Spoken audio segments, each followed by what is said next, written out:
Awesome. So as Bruce said, my name's Lucy. I actually have just been presenting in Adelaide in front of a bunch of researchers all week, but believe it or not, being able to be here and talk to you guys is actually a lot more important to me. My research is obviously affecting you guys, so it's a great honour and thanks for having me.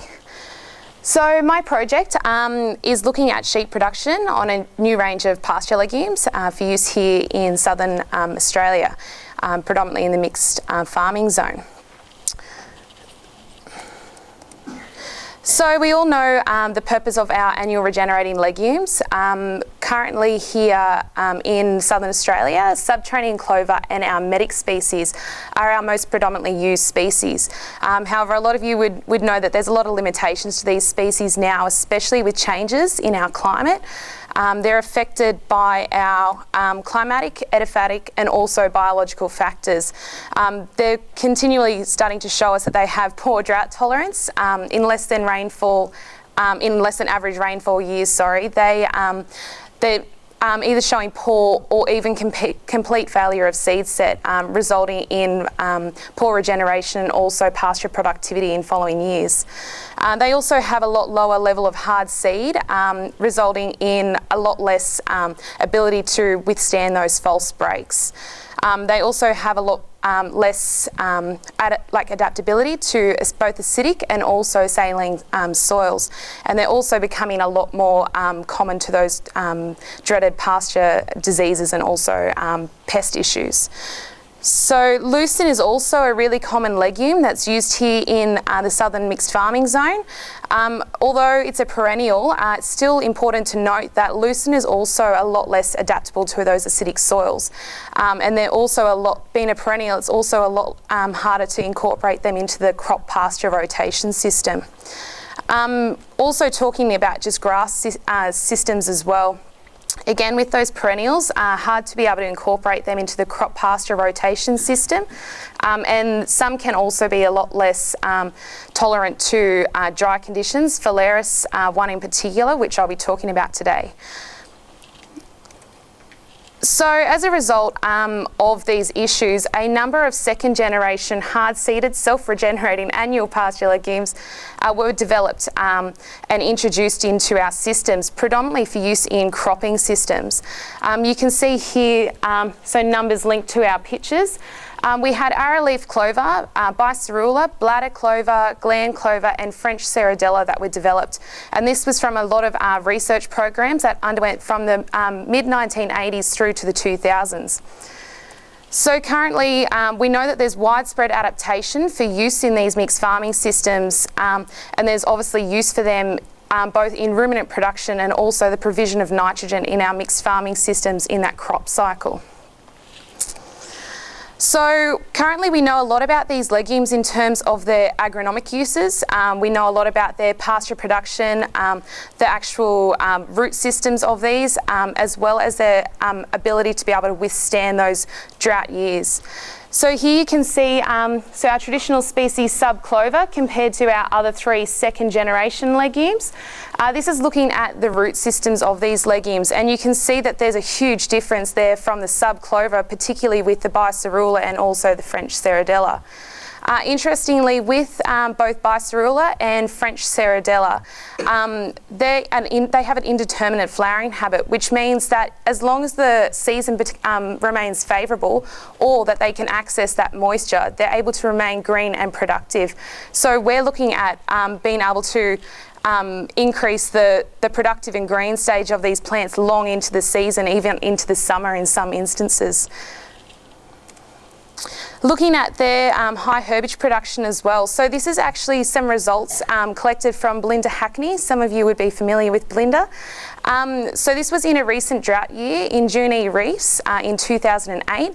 And you can see here subterranean clover produced a lot poorer pasture productivity compared to both our French Serradella and our Biserrula. And again, that's also related to their capacity to extract moisture from very deep depths in the soil. So looking at their nutritive value as well. So they've got high and also comparable nutritive values to those traditional species. The advantage of these species is mostly in those drought years, but you can see here that subterranean clover the digestibility of it is actually a lot lower than our Biserrula, and you can see that Biserrula is actually being able to maintain production until the following year. So this is in January when that finally starts to tip off. Same with crude protein level. Although sub-clover has a higher crude protein value, Biserrula again is able to maintain crude protein levels well into the season. And again, looking, again, this is our metabolisable energy, our Biserrula high ME value for our production systems, also being able to extend into the season. So as I said, a wide range of agronomic studies have been undertaken at the moment. A lot of those have been done by one of my fellow colleagues and supervisors, Belinda Hackney, and it's shown that these are actually able to persist in various regions throughout Australia, predominantly in that southern area. And that's resulted in increased adoption of these species, predominantly in that 400 to 650 millimetre rainfall zone. And as I said, principally for use in cropping rotations, but in more recent years, you guys have started to incorporate them into your livestock systems as well. And looking at them as forages for those grazing livestock in that pasture crop rotation. So currently the expected impact on our livestock production, although there is some anecdotal evidence from you guys, we don't actually know. And that's both for their use as a conserved forage, but also in their grazable forms, both as monocultures and also in pasture mixes. So I did a couple of studies last year, which were looking at both these legumes as conserved forages and also as graze forages. This first study was looking at how we're going to utilise these legumes as a conserved forage. We were looking at lamb live weight gain and also digestibility of these legumes as a conserved feed. But why is it important? So currently the utilisation of pasture growth in this area rarely exceeds 30%. And feed gaps are also common in the summer, autumn and winter months, which a lot of you would be familiar with. So the conservation of this excess productivity, herbage production in those years would provide an alternative to firstly, purchasing supplementary feed, which we all know is costly, and also the untimely sale of livestock, resulting in loss of dollars for you guys. So my study looked at a group of merino wether lambs that were aged from 9 to 10 months of age. We had the hay diets, which were our arrowleaf clover, our bladder clover, and our subterranean clover. So these were all sourced from the Riverina, from Uranquinty, as well as Mangapla. Our arrowleaf clover and our bladder clover we collected data on at the beginning, and the arrowleaf clover was in the late vegetative stage and at 80 centimetres in height. Our bladder clover was at 40% flowering and also 40 centimetres tall, where we didn't get any information on the subterranean clover. So as I was saying, we were looking at the live weight gain in grams per head per day, our dry matter intake, so what those animals were actually eating on an ad lib diet, as well as looking at the organic matter digestibility, which we collected in vivo from animals in metabolic crates, so that was from fecal sampling. So looking here at, this is our growth rates. So you can see here, our bladder clover performs significantly better than the subterranean clover diet. It was similar to arrowleaf, and arrowleaf also did not differ to sub. So you can see here, the growth rates of bladder clover are quite surprising, especially considering that that plant was at 40% flowering. So when we cut that pasture, it really wasn't even in its, well, what we would expect its highest level of productivity. So quite interesting results there. This was also related to the greater crude protein value of the bladder clover hay, high ME value, and also its high digestibility, which resulted in greater dry matter intake. So we all know with greater digestibility comes greater capacity for us to increase our dry matter intake, and you can see here with the live weight gain. So another study that I did was looking at the comparative productivity of sheep grazing varying of these second generation legumes compared to Lucerne and also Lucerne-phalaris pastures. So this was a spring trial. It was done in September and November of last year, and it was comparing also genotypic differences between merino and crossbred lambs as well. So we had the comparison of both breeds. So we had arrowleaf clover, bladder clover and Biserrula in this trial. As I said, also comparing against Lucerne and Lucerne-phalaris. It just needs to be noted that in this trial we had to stock the pastures based on the carrying capacity of the pasture at that time, which was based both on the need for seed set for my trial, which is starting actually on Monday, and also pasture production, so how much forage was actually available to animals. In order to maintain that high productivity, we wanted to maintain these pastures in excess of 1,200 kilograms of dry matter per hectare. Yeah, that was also how we managed that with the carrying capacity. So you can see here in the blue, these are our annuals. Arrowleaf clover, out of all of them, was stocked the heaviest. Where bladder clover, because it was setting seed, we needed to manage that earlier, so it was stocked the least. And then our perennials here and our perennial grass pasture, they were stocked the heaviest. Lucerne-phalaris had a really high biomass. That time we stocked it to the nines. So what did I find? So based on live weight change, you can see arrowleaf clover, although it was stocked a lot less than our perennials, had greater live weight gain, which was significantly different to our Lucerne and our Lucerne-phalaris.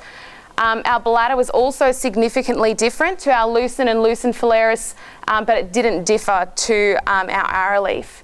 Biserrula, it was only significantly different to our Lucerne-phalaris, but did not differ to our Lucerne pasture.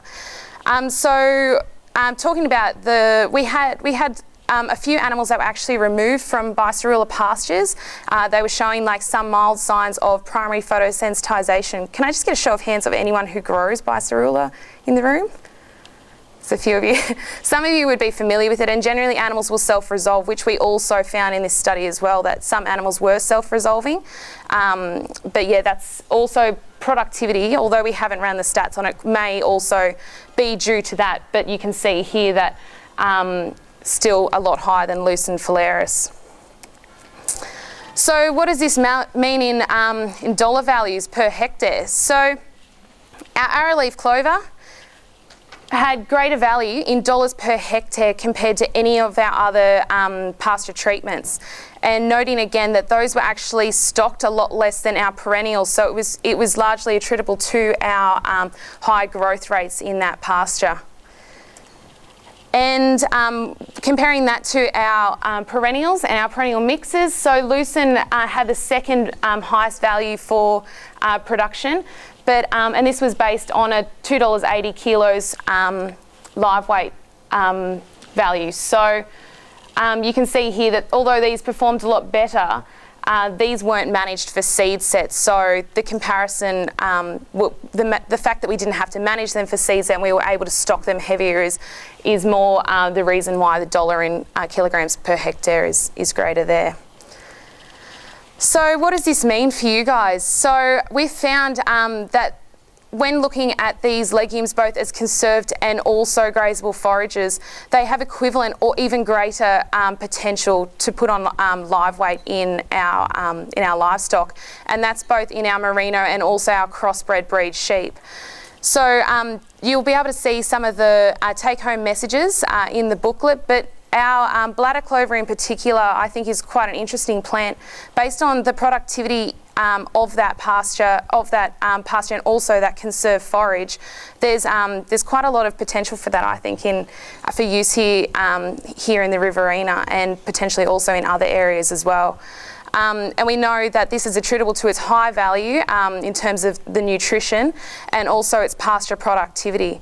So it should also be noted that we believe that it's very important to also do some studies in that conserved forage area, looking at trying to capture that really high level of digestibility. So looking at doing studies with different legumes cut at the varying stages of plant growth, so that we can try and work out what is the optimal time to be cutting that plant to be able to maximise that digestibility, maximise that dry matter intake, and maximise our productivity.